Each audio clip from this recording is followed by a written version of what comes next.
Alors, un cas clinique. C'est une Rwandaise qui a 37 ans, qui accouche d'une fille à 24 semaines, donc un peu précocement, mais la vie va vraiment très bien. Puis elle va faire 3 fausses couches vers 12 semaines et elle perd encore un bébé à 17 semaines. Beaucoup de nausées, de vomissements pendant chaque grossesse. Déjà là, on peut se dire que le foie est un peu surchargé, il faudrait le détoxifier, peut-être donner de la vitamine B6, donner du chardon-marie, de la dent de lion. Et puis, donc ça nous met tout de suite la puce à l'oreille qu'elle a un problème aussi de surcharge du foie. Et puis ensuite, il y a un syndrome prémenstruel accentué. Qu'est-ce que ça nous fait penser?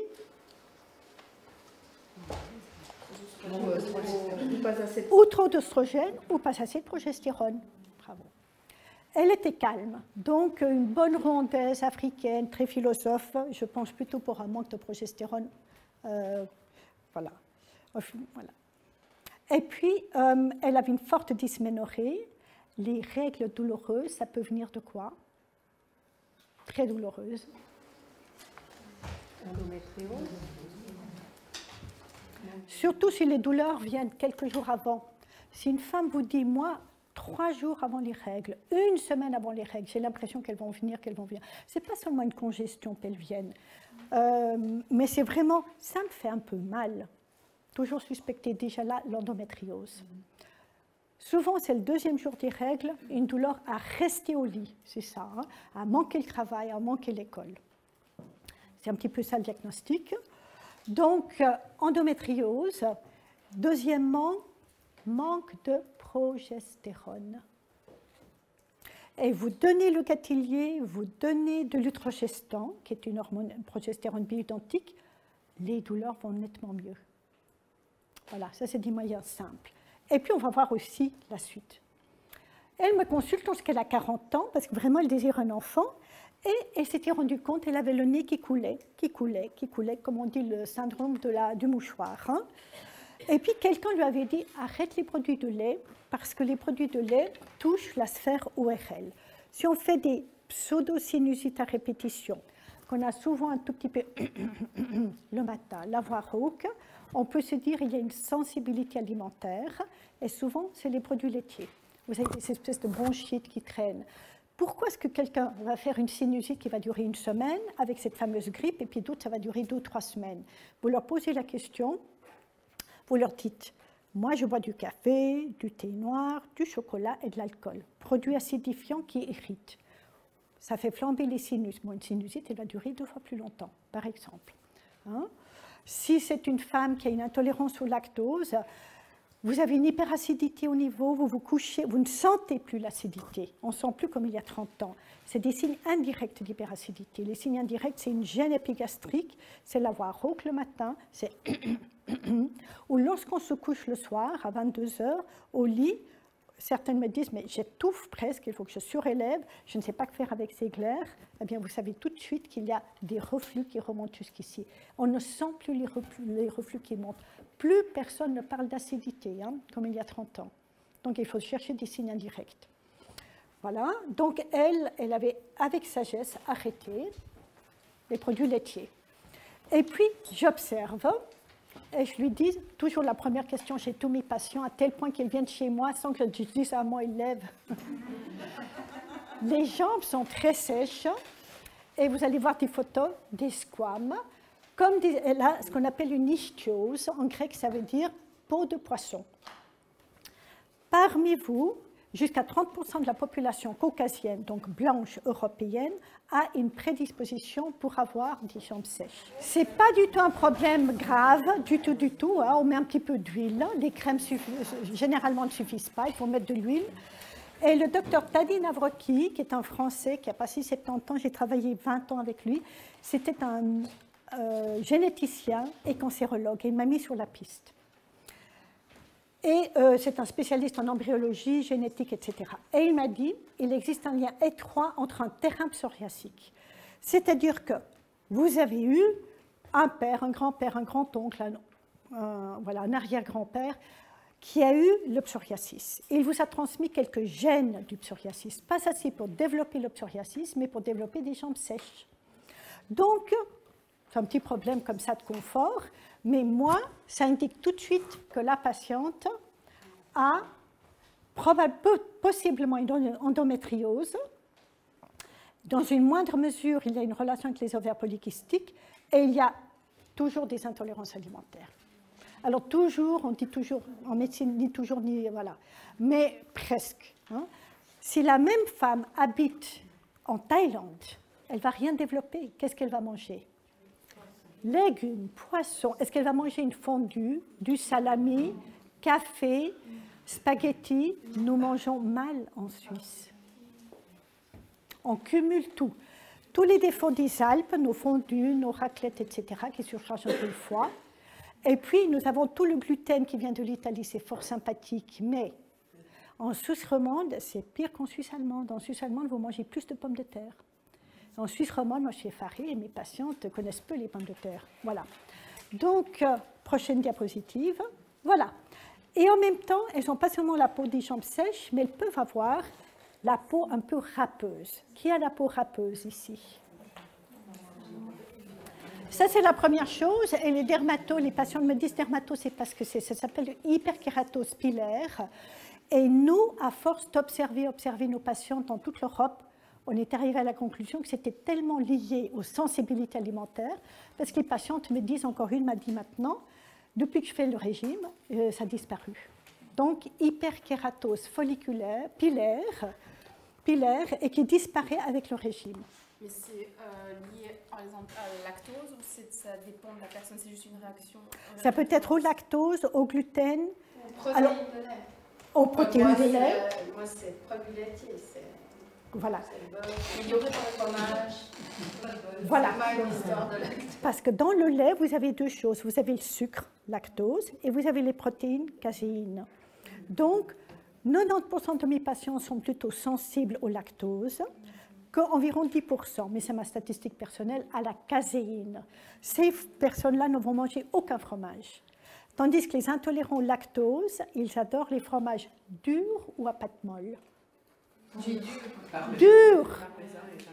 Plus il est dur, moins il contient de lactose. D'accord? Ça pourrait être encore autre chose que du lactose ou du gluten. Probablement. Probablement, il faudrait faire une étude. Tout à fait, oui, je pense. Mais est-ce qu'on ne pourrait pas dire non plus aussi, en plus de l'alimentation, la question du climat? Parce que justement, au Brésil, j'ai jamais eu ça. Puis quand je suis en Suisse, tout le temps j'ai ça. Mais quand je vais là-bas, 2 jours, ça disparaît. Qu'est-ce que tu manges au Brésil?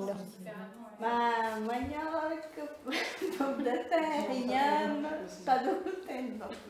Phénoménal. Je vais vous donner un exemple.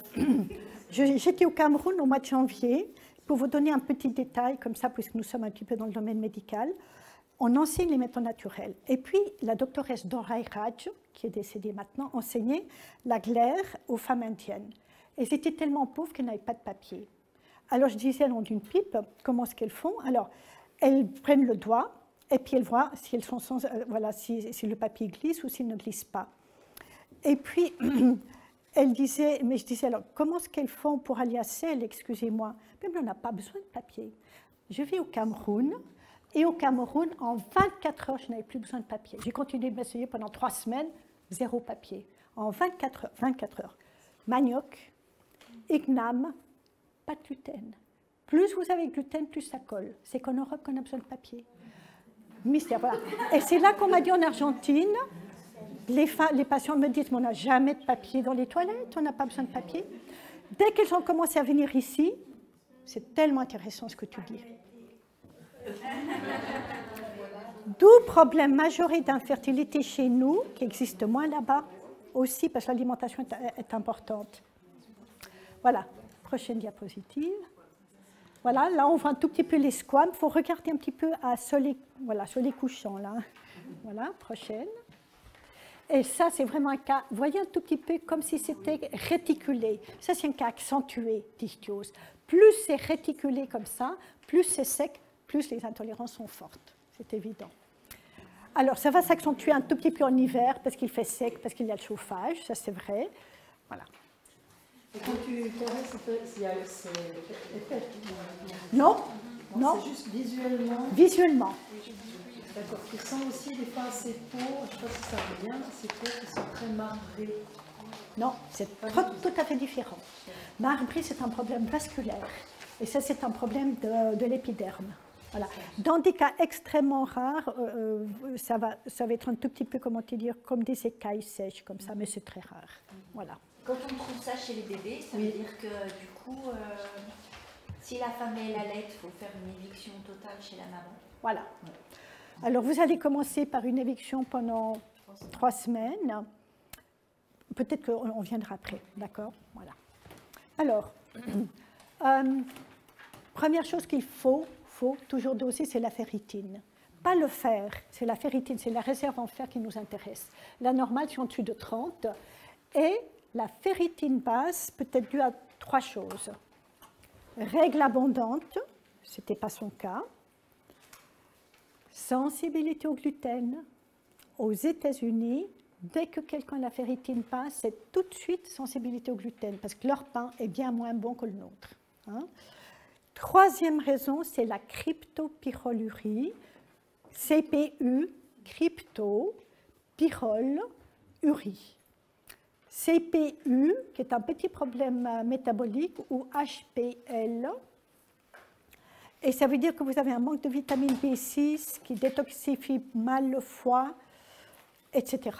Et donc, vous accentuez vos sensibilités alimentaires. La vitamine B12 était normale chez elle, parce qu'elle mangeait de la viande. Les végétariennes ont souvent un manque de vitamine B12. Dosez la holo-TC, qui est active. À l'époque, je ne la connaissais pas. Et puis, la progestérone, elle avait un léger déficit relatif, parce qu'elle avait quand même un tout petit peu d'hyperestrogénisme, d'accord. Quel traitement est-ce qu'on va faire? Des vitamines, des minéraux, des oméga 3. Oméga 3, oméga 3. Sans oméga 3, s'il faut prendre une seule chose, c'est les oméga 3. Votre peau est sèche, mais vos lèvres sont sèches et les lèvres sont sèches de ici jusqu'à l'anus de la même manière. Comment allez-vous absorber les comprimés de fer qu'on va vous donner si c'est sec? Une membrane intestinale, elle est très très souple. C'est que des molécules de graisse. Donc, s'il manque des oméga 3, elle devient rigide et les substances ne passent pas. Donc, je dis aux patientes, vous allez faire un régime d'éviction et vous allez prendre des huiles. 2 cuillères à café d'oméga 3 le matin, ou de l'huile de lin, ou de l'huile de cameline, ou l'huile de noix. Voilà.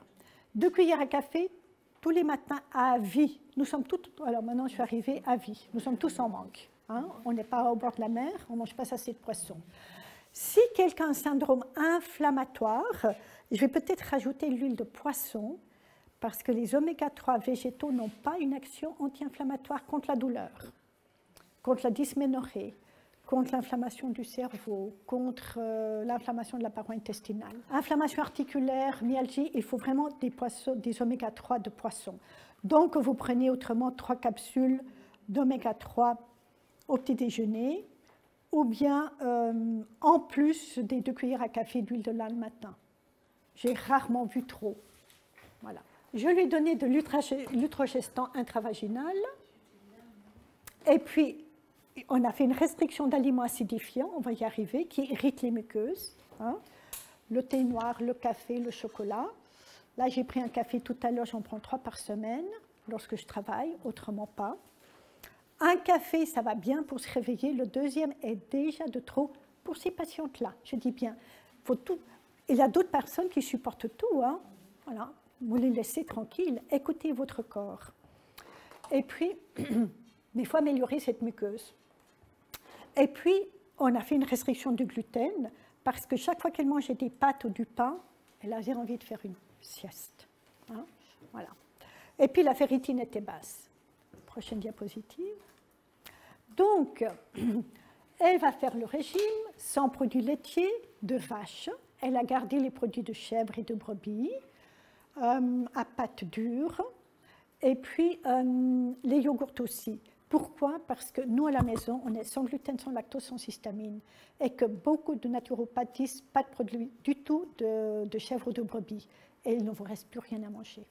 Donc honnêtement, moi je tolère chez toutes mes patientes tous les produits de chèvre et de brebis, pas les produits laitiers, hein, pas le lait de vache ni de chèvre et de brebis, mais les yogourts et les fromages à pâte dure, par exemple, si vous avez, et on en trouve des excellents. Ça ne sent plus le bouc comme dans les alpages il y a 30 ans.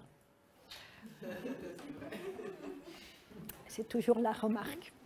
Et cette femme s'est bien observée, là, plusieurs cycles, et au 11e cycle, conception, les vomissements beaucoup moins forts, rien à comparer avec les autres grossesses. Elle accouche à 37 semaines, donc quasiment à terme, d'aménorrhée, et on lui avait fait un cerclage prophylactique à 12 semaines, sachant qu'elle avait déjà accouché d'un bébé prémarin à 24 semaines. Elle a allaité, et alors qu'est-ce qu'on fait pendant l'allaitement? Il faut observer le bébé.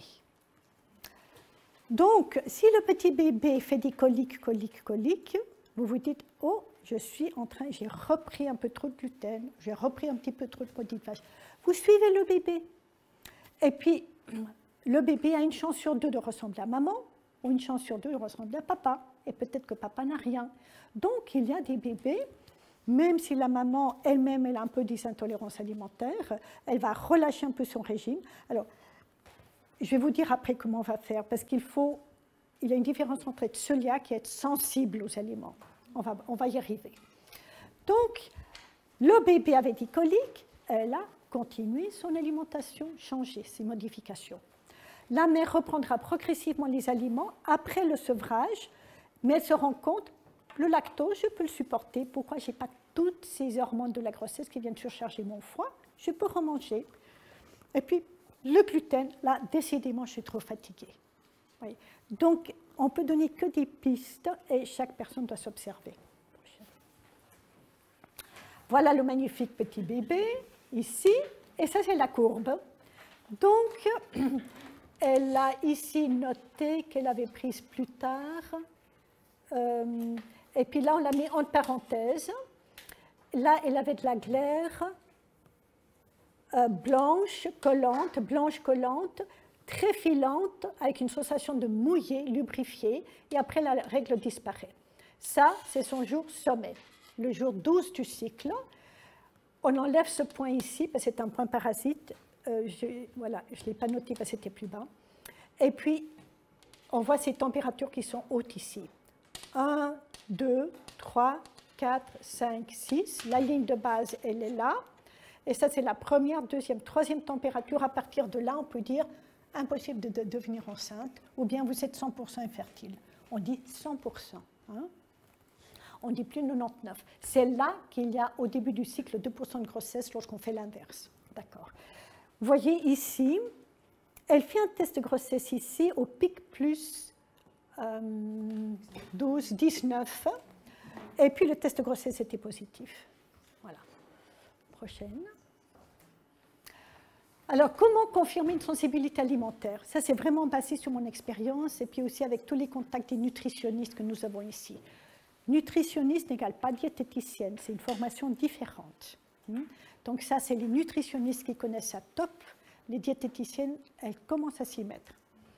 Alors, c'est éviter le blé, l'orge et le seigle pendant 3 semaines dans le pain, les pâtes et les céréales à 80%. Et puis réintroduire pendant 2 semaines. C'est indispensable de réintroduire, parce que c'est là que vous... Lorsque tout va bien, on oublie. Mais lorsqu'on réintroduit, qu'on refait des coups de pompe, qu'on a de nouveau la peau sèche, qu'on a de nouveau une gêne épigastrique, que je suis ballonnée après le repas, que je suis ou diarrhéique ou constipée. Voyez? Donc, ça me fait tilt. À ce moment-là, je sais que je suis sensible. Ce que nous devons toujours faire, c'est, avant de commencer ce régime, chez toutes mes patientes, je fais une prise de sang pour exclure une cœliaquie, toujours. Je ne vois que 2%, 2 cas par année, mais il faut l'exclure. Alors, vous avez l'allergie au gluten qui est rarissime. J'ai vu un seul cas dans ma vie, IgE anti-gluten, c'est rarissime. Autrement, vous avez les cœliaquies, ça veut dire une intolérance au gluten. Les anticorps dans le corps sont positifs. Rare aussi, 2% de la population. Par contre, 28% de la population a dans notre population caucasienne des gènes pour possiblement développer des sensibilités au gluten, selon ce que vous mangez et selon votre stress. Le stress fait beaucoup. Donc, ma fille, par exemple, lorsqu'elle est en vacances, je la pousse à faire un peu des exceptions, puis elle va les supporter. Dès qu'il y a le premier jour de formation qui commençait à l'école, au collège, etc., j'avais rien besoin de lui dire. Elle savait qu'elle ne pouvait pas supporter d'être fatiguée en classe l'après-midi, etc. Donc, elle faisait son régime. Comme elle n'est pas cœliaque, toutes mes patientes, et les messieurs aussi, doivent faire 2 exceptions par semaine, le mercredi et le dimanche, à 3 jours de distance. Pourquoi? Ils ne sont pas cœliaques. Il ne faut pas les rendre encore plus sensibles. Plus vous évitez, plus vous devenez sensible. Et il faut faire des injections de rappel 2 fois par semaine. Vous devez. Un gâteau d'anniversaire, un 8e de pizza, ce n'est pas toute une pizza, c'est quelques biscuits, c'est 2 cuillères à soupe de pâtes, ce n'est pas le gros plat de spaghettis, d'accord? Mais vous faites un rappel, un croissant, voilà, une tranche de pain. Et donc, vous devez le faire pour que votre corps sache, voilà, il y a un corps étranger qui vient, je le gère bien parce qu'il est en petite quantité. Donc ça, vous allez le faire pendant toute la grossesse aussi. Et puis, s'il y a une hyperacidité accentuée, alors il faut éviter de combiner plusieurs aliments parce qu'il y a des patientes qui ont évité le gluten, d'accord? Bon, elles vont dire « Ah, mais je vois que je suis fatiguée, que j'ai une gêne, etc. » Je peux ensuite, on évite les produits laitiers de vache pendant 3 semaines, puis on les réintroduit, tout en gardant les produits de chèvre et de brebis. Et on observe. Et j'ai dit aux patientes, vous revenez dans 10 semaines chez moi. Qu'est-ce que vous avez observé? Et selon ce qu'elles ont observé, on va faire oui ou non. Donc au départ, si l'anamnèse est claire, je fais un test d'intolérance au lactose respiratoire. On peut aussi le doser dans le sang. Et deuxièmement, recherche de cœliakie. Et il y a des patientes qui me disent, vous savez, chez moi, tout le monde souffre d'ulcères, de gastrite, j'ai mon père, j'ai ma grand-mère, tout le monde avait des problèmes digestifs. Oh là là, je me dis, il y a une hyperacidité. Ça pourrait être une intolérance à l'histamine. Ça, c'est peu connu. Ils en ont parlé à la télévision à 36,9, je crois, il y a 1 année, plus ou moins. Et ça fait tilt chez beaucoup de gens parce que les médecins connaissent très peu. Je l'en ai entendu parler en Suisse allemande et ça a sauvé ma famille. Parce que mon mari a son père qui est décédé d'un cancer de l'estomac à 52 ans. Hyperacidité. Je vous assure que j'avais la trouille. Voilà, il a 60 ans maintenant, puis il n'a pas de problème digestif grâce à ça.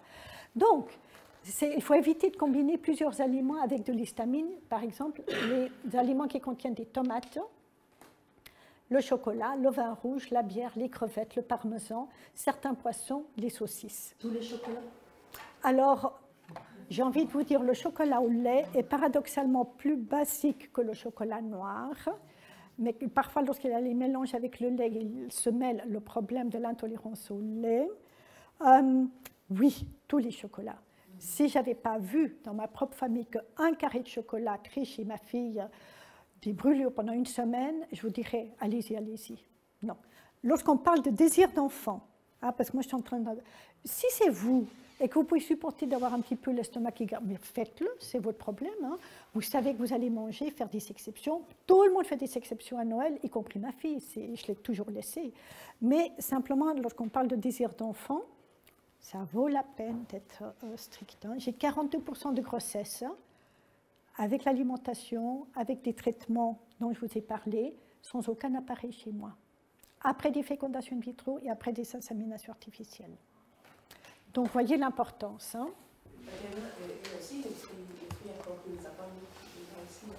Voilà. Alors, je n'ai pas mis toute la liste, surtout les noix et les noisettes. Voilà. Ceux qui sont intéressés pourraient obtenir. Si vous voulez, 80% de l'acidité provient de ces aliments-là et que 20% vient de l'histamine. C'est lorsqu'on a fait ça parfaitement, puis les gens disent « mais vous savez, j'ai encore des symptômes ». Donc là, on se doute. Et d'ailleurs, si ce sont des gens qui vous disent « les kiwis et les ananas me piquent les lèvres, les fraises, il faut qu'elles soient hyper mûres du jardin ». Voilà. Toutes les tomates sont OK, sauf par exemple, contiennent de l'histamine, sauf les cherries. Les cherries, on ne sait pas pourquoi. Donc, c'est pour ça qu'il faut vraiment écouter les patients. Et certains vont me dire, je supporte encore tout juste les cœurs de bœuf ou les roses de Berne, qui sont des anciennes sortes. Et s'ils sont cultivés dans mon jardin, encore mieux. Mais les moitiés vertes qui viennent de l'étranger, pas mûries ici, je ne supporte pas du tout. Certains vont vous dire, cru, ça va, mais pas cuite. Je ne sais pas pourquoi. Donc, écoutez le patient. Et il faut qu'il se découvre. Hein? D'accord. Et vous voyez, c'est pour ça que j'ai souvent des conflits avec les grands-mamans qui me disaient une fois en me disant, mais mon petit-fils, hier il a mangé les tomates, aujourd'hui pas. J'ai dit, qu'est-ce qu'il a mangé comme tomates hier? Voilà, des grosses comme ça. Et aujourd'hui, des cherries. J'ai dit, il a raison. On a fait un test, j'ai mis des tas de petites baies avec un groupe de mamans comme vous, et puis avec un petit garçon de 3 ans. Je lui ai dit, tu peux choisir quel fruit tu mangerais. Il a pris que 2 petites baies. Lesquelles? Donc, framboise, mûre, groseille, raisinet, myrtille, cassis. Qu'est-ce qu'il a pris? Cassis et myrtille. Les 2 seules pacifiantes. Intuitivement. Plus ils sont petits, plus ils ont d'intuition. Nous, plus on est âgé, plus on l'a perdu. Et parfois, moi, j'ai une patiente qui me dit, j'étais au magasin, puis vous savez, sans savoir, j'ai pris ça. J'ai dit, mais très bien, bravo, suivez votre intuition. Et c'était une exception. Mais comme j'en avais envie, j'allais le supporter. Et c'était vrai. Voilà, mais vous n'allez pas faire des exceptions tous les jours. Donc, soyons cool, ne soyons pas rigides avec l'alimentation. Vous voyez ce que je veux dire? Mais s'écouter. Notre corps nous parle. Voilà. Alors, ça ne sert à rien d'éviter le gluten et les produits laitiers si vous prenez 5 tasses de café par jour, du thé noir, du jus d'orange, des alcools, et puis si on mange trop d'aliments acidifiants, vous avez compris. Voilà, qui irritent évidemment les muqueuses. Après 3 à 6 mois de ce régime-là, maximum 12 semaines, c'est un syndrome de fatigue chronique, il faut réintroduire les aliments peu à peu. Parce qu'il faut 6 à 12 mois pour que la muqueuse intestinale se refasse mieux et qu'on absorbe les aliments. Alors, quels sont les symptômes de la cœliaquie avec les anticorps positifs? Ça va être un tout petit peu moins marqué lors de sensibilité alimentaire. Vous allez avoir au niveau digestif des coliques, diarrhée. Il n'est pas normal d'avoir des diarrhées en dehors d'un virus. Il n'est pas normal. Des reflux. Il est normal d'avoir 2 à 3 selles par jour, mais formées. Un joli boudin formé. On peut avoir des boules, c'est déjà constipation, un peu dur comme des boules de ping-pong. Ce n'est pas normal non plus. C'est le premier stade de l'acidité dans l'estomac, dans les intestins. Et puis, le stade suivant, c'est la diarrhée. Ça veut dire que vraiment la muqueuse est irritée, enflammée. Ballonnement, constipation chronique. Si quelqu'un vous dit, lorsque je me réveille le matin, je suis déjà ballonné, c'est mauvais signe. C'est-à-dire que c'est un vieux problème chronique et il y a déjà une dysbiose intestinale. Si vous dites non, le ventre est plat, mais après le petit déjeuner, je suis au 3e mois, et après le souper, je suis au 6e mois, c'est déjà un tout petit peu mieux, mais vous savez déjà qu'il y a une dysbiose, flore intestinale perturbée, suite à ces problèmes alimentaires.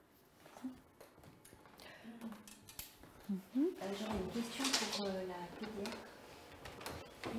Il n'y a pas très longtemps, j'ai eu un bébé en fait qui était né prématurément, qui n'était pas nourri au sein, mais qui était nourri du coup au lait artificiel.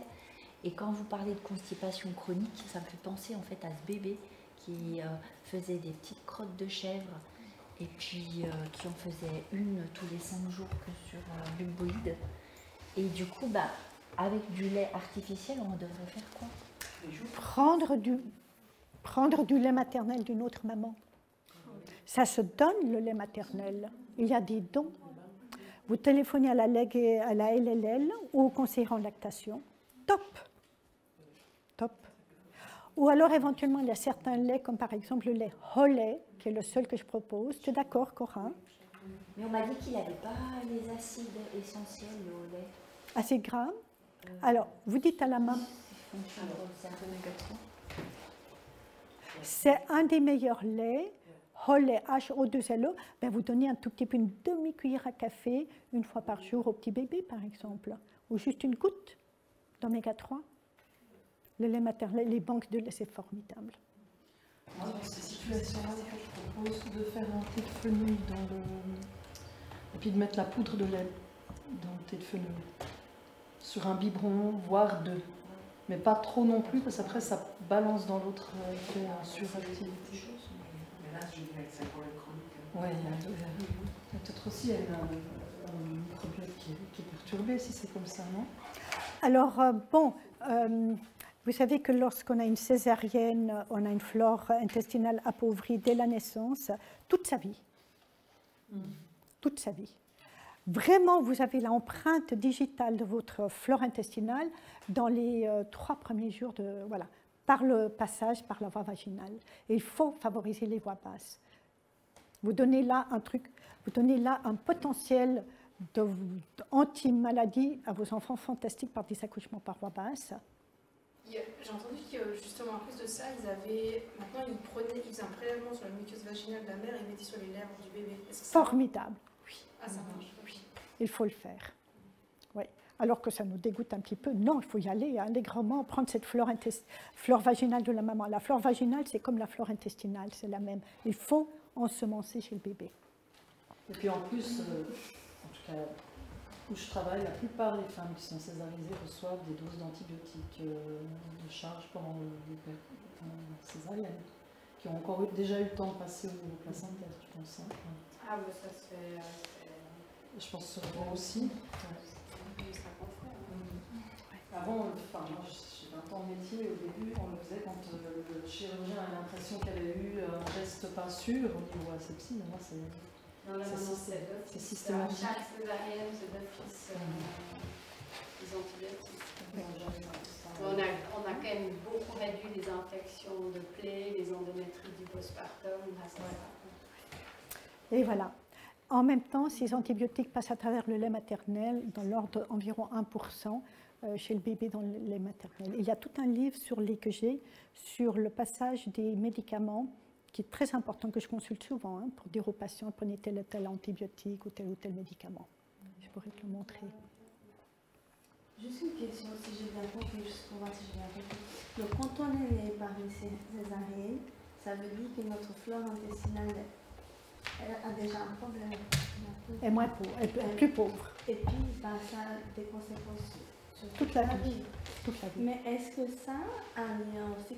Après, si j'ai dit des bêtises, corrigez-moi, mais j'ai entendu dire dans l'info qu'en fait, notre flore intestinale est complètement liée à notre flore vaginale. Puis souvent, des femmes qui ont des problèmes des Candida. En fait, souvent, c'est des champignons qui prolifèrent à cause de la question de la flore intestinale. Exactement. Il faut traiter les deux à la fois. Ah, d'accord. Absolument. Donc, c'est pas faux, en fait. Absolument. Donner que des capsules intravaginaux, ça ne suffit pas tant que vous ne modifiez pas l'alimentation. Elle est, alors peut-être pour une fois en temps court, mais si c'est à répétition, il faut changer la flore intestinale. Mais par des probiotiques aussi? Oui, des probiotiques. Ça peut aider déjà. Et puis changement alimentaire, éviter les aliments acidifiants. D'accord. Au niveau gynécologique, vous allez avoir une hypofertilité, des fausses couches à répétition, peut-être des accouchements prématurés à voir, à étudier. Au niveau hématologique, la ferritine est basse. Et puis, lorsque vous faites un régime sans gluten, la ferritine reste haute, parce que vous absorbez votre fer. Vous n'avez pas le gluten qui irrite la paroi intestinale. La vitamine B12 et ou de l'acide folique, voilà, est souvent bas aussi. Et puis, vous avez des ganglions abdominaux qui sont augmentés. Moi, j'ai eu parfois des patients, des hommes ou des femmes, qui avaient des ganglions augmentés. On a dit, oh là là, ça doit être une maladie particulière, une parasitose ou quelque chose contracté, antibiotiques, antibiotiques, antibiotiques. Et ce n'était qu'une cœliaquie. Alors, dans le tiers des cas, c'est des formes silencieuses, les cœliaques. Il n'y a aucun symptôme.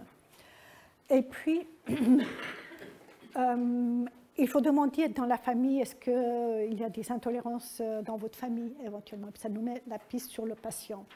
Il y a des formes latentes. Il y a un tiers des cas de biopsie qui sont tout à fait normales dans l'estomac, mais les anticorps sont positifs.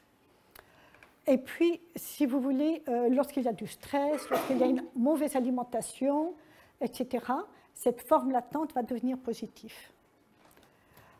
plus de 20% de la population caucasienne. Alors ça, c'était au départ. On sait maintenant que c'est 30%. Corrigez ça dans le texte, ça doit être peut-être corrigé à 30%. De la population caucasienne a une prédisposition génétique à des intolérances alimentaires. C'est beaucoup, hein? Comment diagnostiquer les intolérances ou sensibilités alimentaires? Donc, vous avez compris que, par exemple, si vous faites des anticorps, vous avez une cœliaquie. En dessous, vous pouvez avoir une sensibilité légère, modérée, importante. 1 millimètre plus haut, c'est positif, on dit youpi, on a trouvé. 1 millimètre plus bas, on dit vous n'avez rien. Qu'est-ce qui s'est passé? Elle se levait de chaque repas de table, elle allait se coucher, elle pleurait parce qu'elle avait des coliques pendant une année. Et tout était normal. Donc c'est exactement, elle avait une sensibilité. C'est là que maintenant, heureusement, on parle de NCGS, Non-Celiac Gluten Sensitivity. Et on s'est rendu compte qu'il y a des NCGS légers, modérés, importants. D'accord? Et on ne traite plus les patients de psy. Voilà. Donc, c'est qu'un diagnostic par élimination et par anamnèse. Dans 20 ans, on aura probablement les anticorps pour tester aussi ces cas-là. Actuellement, on ne les a pas, les tests. Voilà. Les symptômes d'intolérance ou de sensibilité, c'est ballonnement, etc. Voilà, on a déjà vu. Des démangeaisons cutanées. Hein, j'ai souvent dit patients, vous avez des démangeaisons? Non, non. C'est tellement automatique. Hein, non. Bien observé. Tension artérielle basse, ça peut être souvent le signe des sensibilités alimentaires. C'est aussi le cortisol qui est bas, parce qu'il y a un épuisement, le cortisol qui est bas, donc ça favorise aussi les sensibilités alimentaires. Voilà. L'anamnèse alimentaire, on va lui dire combien de produits laitiers prenez-vous par semaine, des fromages plutôt à pâte molle ou à pâte dure. L'intolérance au lactose, qui est un problème enzymatique, est beaucoup plus fréquente que l'intolérance à la caséine. Et puis, combien de fois par semaine allez-vous manger du pain ou des pâtes de gluten? Puis on va faire les différents tests d'éviction, comme je vous ai dit. Est-ce que vous avez beaucoup d'acidité gastrique? Est-ce que vous supportez le vin rouge, la bière? Ça, ce sont ce qu'on appelle une pseudo-allergie ou une intolérance à l'histamine, qui est plus fréquente qu'on ne le croit. Hein. Voilà, qui est trop peu connue, très peu de médecins la connaissent. Prochaine diapositive. Tout ça est écrit. Pour l'intolérance à l'histamine, il existe un test ou pas? Oui, on peut doser dans le sang la diaminooxydase. DI'-amino, trait d'union, oxydase. DASE, la DAO, qu'on fait, c'est une simple prise de sang, et on envoie dans certains laboratoires, type MGD par exemple, en Suisse romande. C'est remboursé. Alors, eux, ils ont fixé la limite à 10, mais j'ai discuté, ma fille, elle est à 12, elle est très intolérante. Donc, il m'a dit effectivement, il fallait qu'on ait un cut-off très bas pour que on soit 200% sûr que ce soit une intolérance à l'histamine. Mais déjà, en dessous de 15 ou en dessous, on peut déjà considérer qu'il y a une sensibilité à l'histamine. Donc, je corrige toujours. Au-dessus de 15, c'est OK. Je n'ai pas compris quand tu as parlé de la tension artérielle basse et du cortisol. Oui. Lorsque la tension artérielle est basse, tu peux te dire qu'il y a une fatigue surrénale. Donc, le cortisol est bas. Plus le cortisol est bas, plus il y a de sensibilité alimentaire. Parce que ton cortisol naturel, t'aide à supporter les aliments. Ce sont souvent des gens, par exemple, qui disent « c'est bizarre, moi, jusqu'à 40 ans, je supportais tout. J'étais un petit peu délicat quand même. Ça vient, hein, j'étais un petit peu délicat, je faisais des crises d'acétone lorsque j'étais enfant, j'avais de temps en temps un peu de colique, mais vraiment rien à faire avec maintenant. À 40 ans, on achète une maison, il est renvoyé du travail, chômage, stress. Voilà, tant et plus. Il mange une omelette avec 5 œufs, ça a déclenché toutes ces intolérances alimentaires. Hyper acide, en trop grande quantité, avec un stress épouvantable, intolérance au gluten, au gluten et à l'histamine. Donc, si vous voulez, vous pouvez très bien vivre jusqu'à 70 ans. Moi, j'ai des patients jusqu'à 70 ans, top, hein, avec une intolérance au lactose génétique. À 70 ans, grande, elle divorce, elle déménage, elle vient dans une région, son neveu lui dit « je vais m'occuper de toi ». Lui, il est débordé par ses 3 enfants, il ne s'est jamais occupé d'elle. Abandonnée, déracinée, elle fait une embolie pulmonaire, on l'a mis sous Cintron. Et elle dit « je suis mal avec ce Cintron, j'ai un mal-être, je ne peux pas vous expliquer, je me sens nerveuse ». Tout le monde la traite de psy pendant 9 mois, jusqu'à ce qu'elle arrive chez nous à la Corbière. On l'écoute, puis on dit « mais qu'est-ce qui s'est passé ?»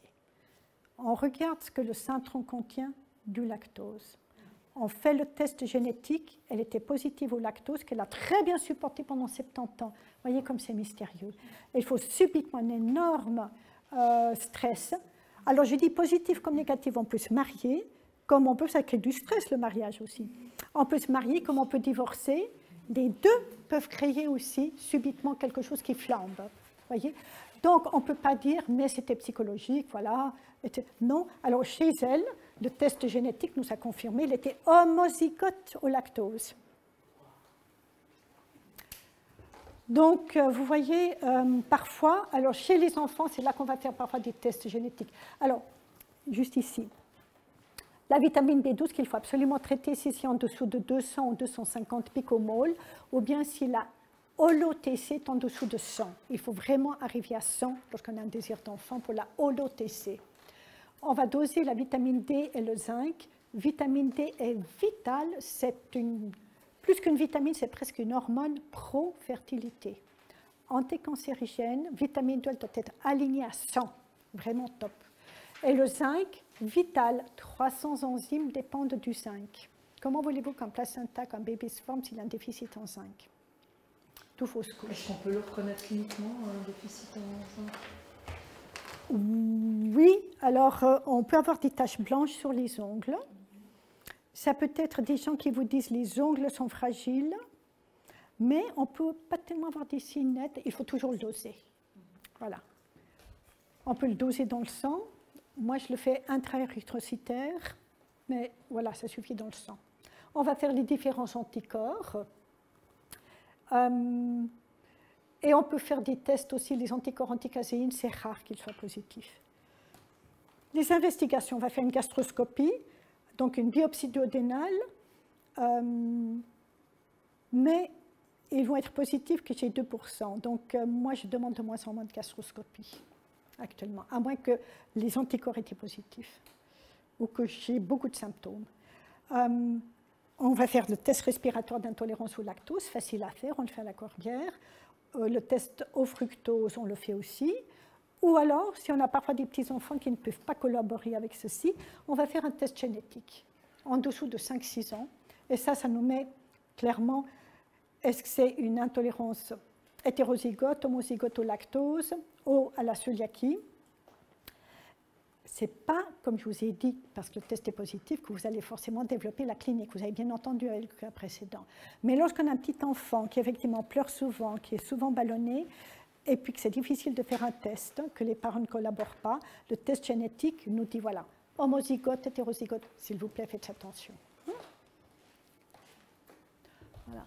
Conclusion, diagnostiquer des sensibilités alimentaires revient à aider le couple à concevoir. Même la glaire s'améliore. Et ça, c'est typique des produits laitiers. Lorsque vous prenez beaucoup de fromage, ça coagule un tout petit peu la glaire. Vous changez aux produits de chèvre et de brebis, ça va beaucoup mieux. Première mesure à faire, si la glaire est un peu épaisse. Ça va vraiment diminuer les fausses couches. Les tout premiers cas, j'avais des patientes qui... Moi, je leur dis, voilà, vous venez, vous allez faire ces 3 mois de régime, et on va se voir dans 3 mois. N'essayez pas d'être enceinte pendant ce temps-là, parce que vous risquez de faire une fausse couche. Puis les premiers couples, j'étais pas assez stricte. Et puis, j'ai eu 3 couples, grossesse, tellement rapidement, ça faisait des années qu'ils attendaient mes fausses couches. Et alors, je leur dis maintenant, je suis très ferme, pas de relation période fertile, Avant, après, ok, mais pas pendant la période fertile. Vous attendez que toute la muqueuse se régénère, que vous absorbiez tout ce que je vais vous donner. Donc, vous attendez minimum 3 mois. Depuis lors, je n'ai plus aucune fausse couche. 0. Pour elle, c'est difficile, parce que j'ai quelques patientes qui sont venues là, j'ai dit, ah, mais elle m'a dit pendant 3 mois. Et puis là, il faut vraiment les réencourager, parce que c'est de la peine, des fois, À réaliser. Puis ouais, à vouloir suivre ça. Voilà. Parce qu'elles sont tellement pressées. Voilà, très pressées. Et en PMA, je viens d'apprendre ça récemment, le nouveau message, c'est de dire n'attendez pas après une fausse couche, enfin c'est le message gynécologique le plus fréquent, allez-y parce que vous êtes probablement dans une phase où il y a beaucoup de fertilité, donc n'attendez pas 3 mois avant de recommencer une grossesse, mais faites tout de suite. Alors, nous avons fait des études. Effectivement, qu'il n'y a pas plus de fausses couches si on commence dans le cycle d'après ou après. Mais nous, ou mon attitude personnelle, c'est de dire, premièrement, il faut faire le deuil du premier bébé, par respect pour lui. Si on ne le fait pas maintenant, ça va se faire à la ménopause. On ne va pas échapper. Deuxièmement, avec tout ce que je sais, je préfère remettre la muqueuse utérine, la muqueuse intestinale, top, et je leur dis, attendez 3 mois. Et faites aussi votre deuil, discutez-en, etc. On n'est pas dans un concours de performance. Et il ne faut pas paniquer les patientes. Donc, voilà, ça c'est mon attitude personnelle. Voilà. Les nausées, les vomissements diminuent nettement pendant les grossesses et ça évite la prise de poids. J'avais une patiente qui avait pris 23 kilos dans les 2 premières grossesses. Difficulté à être enceinte pour la 3e fois, elle vient chez moi, c'était 7 ans après, elle a tout essayé. Énorme intolérance à l'histamine. Alors je lui dis, arrête l'histamine. Elle devient enceinte le cycle d'après, parce que voilà, à ce moment-là, je n'étais pas aussi stricte. Ça donnait un enfant autiste. Je me suis toujours posé des questions. Et puis, mais elle a pris un poids normal de 12 kilos. Toute femme qui prend au-delà de 16 kilos, c'est déjà beaucoup 16 kilos aujourd'hui, il faut se poser la question des sensibilités alimentaires. Ce n'est pas normal. Et ça, on scotomise totalement.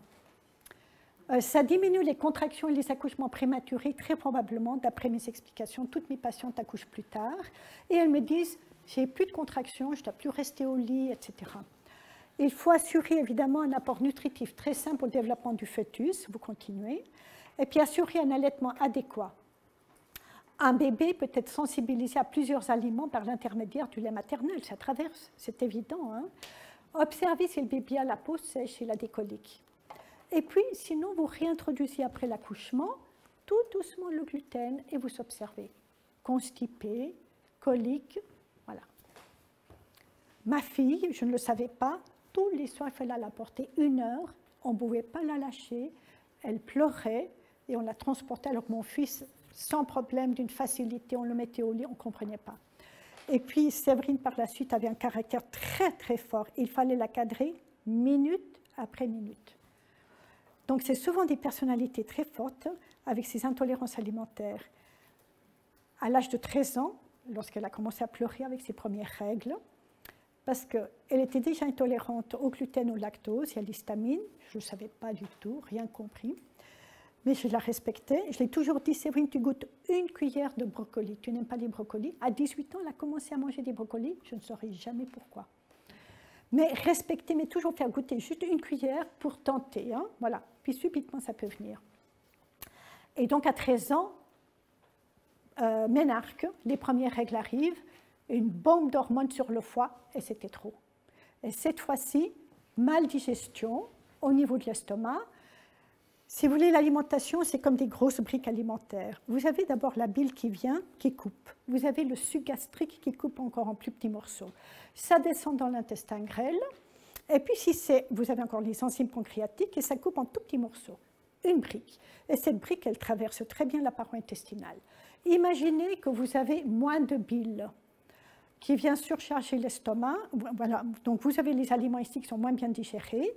Ils arrivent moins bien digérés dans l'intestin grêle. Dans l'intestin grêle, les mauvaises bactéries se régalent de ces longs sandwichs au lieu des toutes petites briques, prolifèrent, d'où ballonnement. Voilà. D'où vaginite à répétition, candidose à répétition. Il n'est pas normal d'avoir des candidats à répétition. Il faut travailler sur l'intestin, autrement on ne s'en sort pas. Voilà. Voilà, c'est comme ça qu'on a découvert, et puis que je travaillais à la Corbière, et puis paf, ça m'a fait tilt, ça pourrait être des intolérances alimentaires, voilà, ou des sensibilités alimentaires. Donc, de grâce, continuez de manger évidemment des produits des moins transformés, ça c'est l'astuce. Du frais et encore du frais. Le congelé est 1000 fois mieux que les boîtes. Donc, il n'y a aucune boîte chez nous, sauf une boîte de sardines en cas de dépannage que je dois jeter au bout de 3 ans parce que je ne l'ai pas employé. Mais les sardines, c'est des petits poissons qui sont pleins de bon oméga 3, ils sont tout petits encore. Ils n'ont pas eu le temps. Plus le poisson est grand, plus il a mangé le poisson précédent qui est bourré de métaux lourds. Donc, plus grand que le saumon, il ne faut pas manger le thon, c'est une poubelle à mercure. Le saumon est aussi. Le saumon est juste à la limite. Le saumon sauvage, c'est le moins intoxiqué des trois. On a beaucoup discuté d'élevage. Alors, le plus grand spécialiste des États-Unis nous a dit, prenez le saumon sauvage. De l'Atlantique, pas de la mer du Nord. 0 poisson de la mer du Nord. En allemand, on appelle ça Ostsee. Kein Fisch vom Ostsee. Vraiment là, il y a toute la mer Baltique, etc. C'est très pollué. D'accord. Donc, si vous voulez, théoriquement, les sardines seraient bien. Peut-être congelées, ce serait mieux. Ou alors, il faut que la boîte à l'intérieur soit blanche. On a mis une petite couche de protection parce que sinon, l'huile pompe le métal de la boîte. Donc, jamais trempez votre pain dans l'huile. Si vous...